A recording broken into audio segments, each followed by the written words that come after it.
নমস্কার, আমার জ্ঞানের বিকাশ ক্লাসে বা চ্যানেলে আপনাদের সবাইকে স্বাগত জানাই। আপনারা ভালো আছেন সবাই বন্ধুরা? তো শুরু করছি আজকে একটা নতুন বিষয় নিয়ে। তো বিষয়টি খুব গুরুত্বপূর্ণ। তো বিষয়টা নিয়ে আলোচনা করব। তো আমাদের একটা অভ্যাস, যে এটাকে হ্যাবিট ইংরেজিতে বলে। তো বিভিন্ন ভালোর দিক খারাপের দিকে আমাদের অভ্যাস পরিণত হয়। তো আমাদের সকাল থেকে রাত শোয়ার আগে থেকে আমাদের বিভিন্ন রকম অভ্যাসের মাধ্যমে আমাদের সারাদিন রাত চলে। তো সকালবেলা ওঠা থেকে, যেমন সূর্য উদয়ের আগে থেকে 5টা সাড়ে 5টার মধ্যে উঠলে আমাদের একটা ভালো হ্যাবিট হয় তৈরি।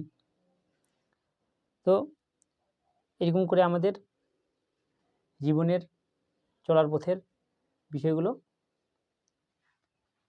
চলতে থাকে।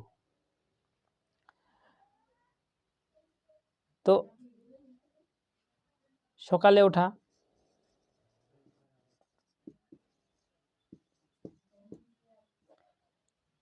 এটাও একটা অত্যন্তপূর্ণ অভ্যাসের কারণ হয়,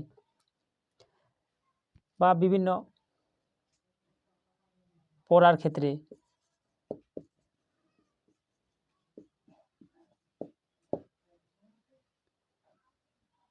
বিভিন্ন পড়া বলতে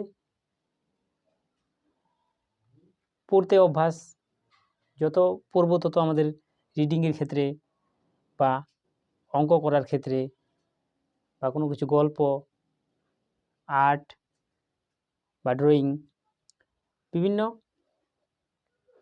বা নিয়মিত খেলার ক্ষেত্রে কী হয়, আমাদের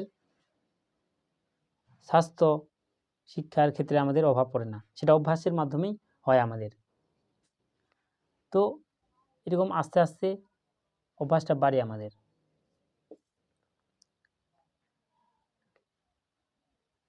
পড়া, বিভিন্ন বাংলা পড়া, ইংরেজি পড়া আমাদের অভ্যাসের কারণে আস্তে আস্তে বাড়তে থাকে। একদিন হয়তো 1 মিনিট, তারপরের দিন 2 মিনিট, 3 মিনিট, এরকম করে আস্তে আস্তে বাড়তে পারে।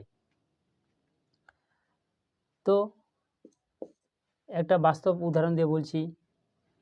আপনারা অলিম্পিক খেলায় মাইকেল ফেলপস নাম শুনেছ। তিনি অভ্যাসের কারণে 7 বছর বয়স থেকে তিনি সাঁতার, সুইমিং শিখতেন। আস্তে আস্তে তিনি আস্তে আস্তে 1 ঘন্টা, 2 ঘন্টা, 3 ঘন্টা এরকম করতে করতে করতে তিনি সারাদিনে তিনি আস্তে আস্তে যখন 15 বছর বয়স হলো তার, তিনি 12 ঘন্টা দিনে অভ্যাস করতেন। তো সেটা একদিনে হয়নি, আস্তে আস্তে আস্তে আস্তে করে বাড়তে বাড়তে তিনি এই জায়গায় পৌঁছেছিলেন।